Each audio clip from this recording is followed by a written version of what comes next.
So I mean, let's talk about why you wanted to get involved in this program. Yeah. You know, I started training horses. I was raised on a ranch, so I've been around horses. I started training probably more like 93, 94. 94, I got my first Mustang, and so that's really when I got much more involved in training Mustangs. And then eventually that led to doing clinics on how to train Mustangs, because it was a learning curve for me. So I had a good opportunity to learn a lot. And so the more I got involved, they're just amazing animals. How'd you end up in the prison program? So I was actually in where I was north of Nashville, and I got a call. We were actually training horses out there, and I got a call, asked me if I would, when I got back, if I would come out here and just be a consultant for BLM on getting the program started. And I said, sure. And then the more I thought about it out there, I thought, shoot, I'm going to throw my name in the hat, because I love working with the horses. Yeah. Now, what's it like working with the inmates? The inmates have been a pleasant surprise, because these guys are willing to learn, and I find that some of the same things the horses go through, they're going through, because they're having to change the way they think to survive in a culture that they've been in conflict with. So, a lot of parallels. So you were talking about how if even one of these trained Mustangs went back in the herd, mm-hmm. it would start behaving like a wild Mustang Sure. again. Yeah. And there's a parallel there. Yeah. Yeah, so if we took, let's say we had 90 days on a horse, and we took that horse back to the herd that it came from, within a shorter period of time than 90 days, it's going to revert back to old behavior.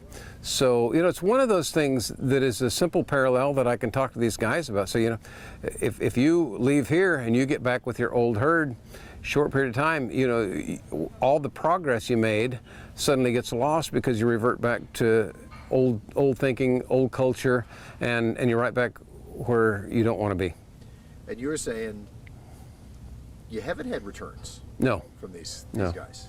And we've been very, very fortunate in that there haven't been any inmates that have gone through the program that have reoffended and come back to prison. I think one of the reasons is, if you look at a horse, we look at the horse as the whole horse. So we're not training a behavior. We're not training the feet to move a certain direction. We're training the mind to think different and respond to cues. So if we look at that with inmates, if we're training the whole person, then we're looking deeper than just here's a behavior, but here's a thought process, worldview, whatever you want to call it. And if we can get guys thinking different, we'll have them behaving different. And for the most part, that seems to have worked. Yes. Yeah. How do you do that? How do you get them thinking different? It's interesting. When I first found out that we had zero recidivism, it wasn't like, wow, my program's working. It was, wow, what are we doing that's working? And so it was really kind of backing up and figuring out what, I don't know if I was in his way. So, when we first had this statistic that we realized we had zero recidivism, it was finding out what we were doing right, or if it was just coincidental. And really, you have to take advantage of teaching moments and be proactive. That's kind of the way I'm wired. So I came from a pastoral, my degree's in theology, and I was a pastor. So I think you start thinking in terms of the whole person, and so making those parallels. But there are times we'll have, for instance, we'll get these horses turning and facing us. I'll talk about getting the past behind you. This horse has to get the past behind. It's got to get fear behind. There's so many analogies that I want these guys to be able to repeat them back to me. So in a lot of ways, the wild Mustangs and these inmates have a lot in common. They sure do. Yeah, yeah. The Mustang has a culture, a behavior, a genetic makeup that is going to get them to gravitate towards certain behaviors. These guys all come, a lot of them have certain things in their past. They have certain genetic issues, makeup. They have definitely that culture that they were a part of. So is it too big a stretch to say both the men and the Mustangs are wild in their own way? I think that's exactly right. I think there is a wild part of it, and not just inmates. I think how many things that horses are a part of that really are healing, how many PTSD and issues where people really start connecting with that wild or the fear or whatever it is that gets them off course. So they learn to calm and direct the animals and learn to calm and direct themselves too. Exactly. And when I start having inmates repeat those things back, or they'll say, you know, here's what I learned about me. I was an angry person. I was a distrustful person, and I've learned working with horses how to be patient.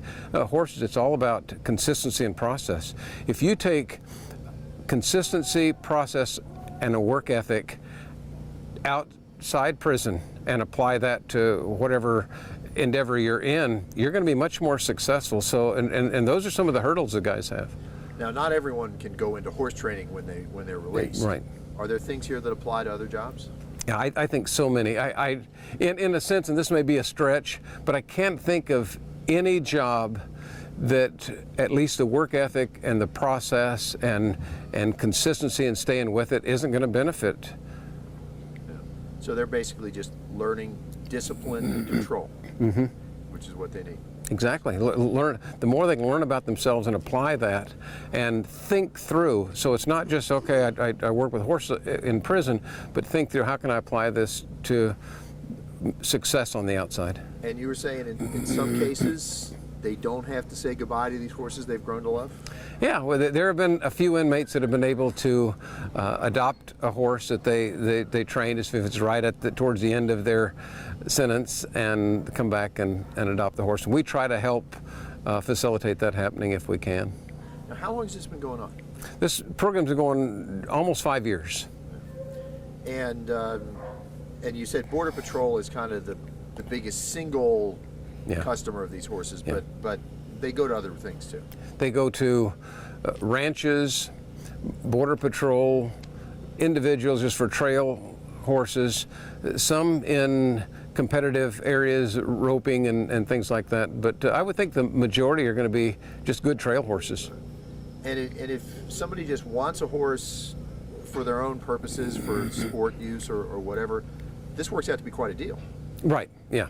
And that's the thing, it's quite a deal, but at the same time, the person who adopts it has to understand that they're making an investment in something that they need to have that consistency, they need to have facilities, and that they're going to use it. Because one of the worst things that we can go through, let's say 4 months of training, and then if somebody just gets it and lets it sit for 3 or 4 months and then decides to go ahead and get on it, that it's going to be frustrating for the horse to process all that, rather than just keep moving forward. But in a lot of cases, it's like the horse gets a good home, the Border Patrol or whoever adopts it gets a good horse. Yeah. And there's a value to society. Exactly. In what happens to these men. Yeah. If even one inmate gets his life straightened out and doesn't come back into prison, society has really gained. If you have that numerous times, it's a huge benefit for society. Arizona Correctional Industries as a whole, that is really one of the overall goals, is to reduce recidivism and give these guys a job. They feel better about themselves, and when they get out, they have some life skills, possibly even horse training skills. I don't expect you to have a precise figure off the top of your head, but do you have a rough idea of how many folks have gone through this? I think we're right at 60 inmates that have gone through the program and have been released. Over a 4-year span. So, and you're pretty careful who gets in. This is a choice assignment. This is a choice assignment. They have to apply, and I'll interview them.